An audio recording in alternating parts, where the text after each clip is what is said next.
Bismillahirrahmanirrahim. Assalamualaikum warahmatullahi wabarakatuh. Yang kami hormati, kami banggakan, kami sayangi dan kami bahagiakan warga RW 6 khususnya dan RW Gunung Sari Indah pada umumnya.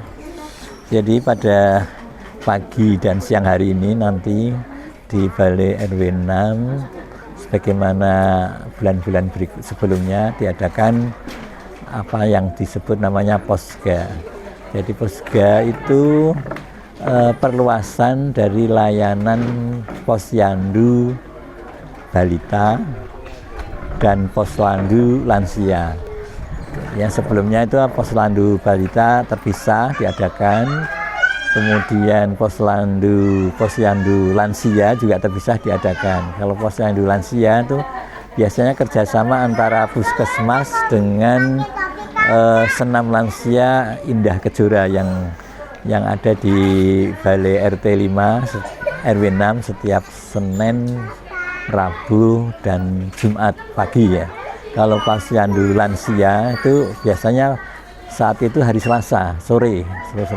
Nah sekarang kebijakan dari Pak Erik Cahyadi Wali Kota Surabaya itu posyandu balita, posyandu lansia itu digabung menjadi satu paket layanan diselenggarakan oleh Dinas Kesehatan Kota dan kadang kerjasama dengan rumah sakit tertentu dan laboratorium tertentu melayani pemeriksaan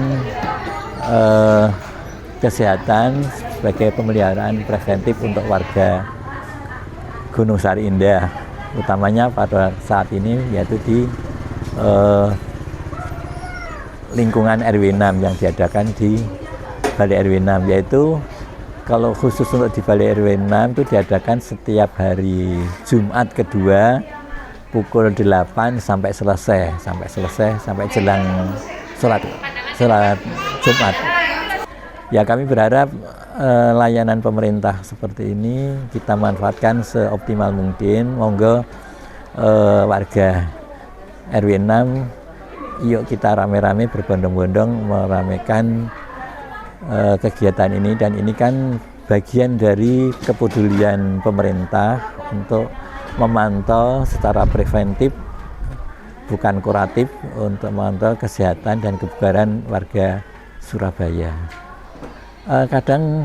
Kemarin bekerja sama dengan laboratorium tertentu, kerjasama dengan rumah sakit tertentu, dan kadang melibatkan mahasiswa apakah itu mahasiswa dari UNER, UNESA dan sebagainya untuk pelaksanaan posyandu keluarga ini. Kadang juga bekerja sama dengan rumah sakit mata, kemudian pemeriksaan mini laboratorium, jadi gula darah acak, tensi dan sebagainya. Jadi kami berharap kepada warga RW 6 manfaatkanlah layanan dari pemerintah itu seoptimal mungkin, berbondong-bondong menjaga kesehatan kita di posyandu keluarga di Balai RW 6 setiap hari Jumat kedua jam 8 pagi sampai selesai. Itu dari kami. Terima kasih atas dukungan dan kerjasama. Assalamualaikum warahmatullahi wabarakatuh.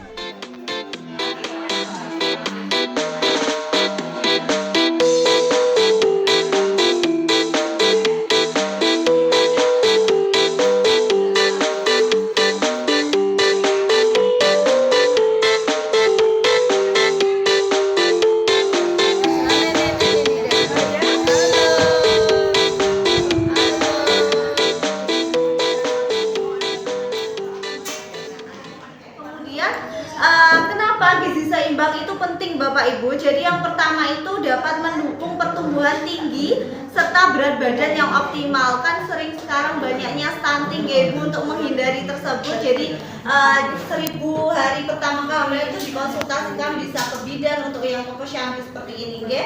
Kemudian yang kedua membantu perkembangan otak dan juga kemampuan belajar anak. Kemudian yang ketiga meningkatkan daya tahan tubuh anak. Jadi kalau gizinya kurang pasti imunnya juga turun dan lebih sering terkena penyakit ya pastinya Bapak Ibu. Kemudian yang terakhir mencegah stunting, anemia, serta gizi kurang maupun gizi lebih.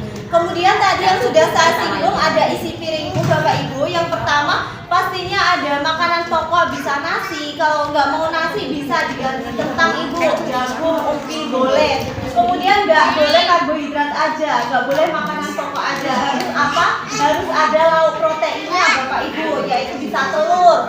Kalau bosen telur dikasih ikan boleh, ayam, tempe. Jadi biasanya kan anak-anak cepet bosen ya. Jadi di Bapak Ibu sekalian tuh bisa memvariasi dari makanannya. Jadi bisa setiap harinya gonta-ganti makanan, mengenalkan makanan baru untuk anak-anaknya. Walaupun anaknya nggak mau, nggak apa-apa, dicoba lagi. Ibaratnya kan itu makanan baru ya untuk anak-anak. Jadi pastinya anak-anak tuh pasti menolak, banyak yang menolak gitu ya. Kemudian nggak cuma karbohidrat sama protein aja tadi, bisa dikasih sayuran seperti ya bayam, wortel, brokoli, ya selayaknya sayuran biasanya nggih. Kemudian kalau mau diselingi buah. Jadi kalau habis makan makanan berat nanti dikasih cemilannya buah, jangan ciki-ciki nggih. Apalagi masih anak-anak. Jadi gulanya dikurangi, asin-asin, ciki-ciki juga dikurangi nggih Ibu, jangan dikenalkan terlebih dahulu. Kemudian jangan lupa minum air putih yang cukup. Itu juga turun dan lebih sering terkena penyakit ya pastinya Bapak Ibu. Ya, jadi harapan saya itu kita nggak hanya sekedar datang ke posyandu, tapi kita tuh datang ke sini kita juga dapat ilmu. Jadi nggak hanya sekedar datang kita nimbangkan anak lalu sudah enggak ya, kita harus tahu.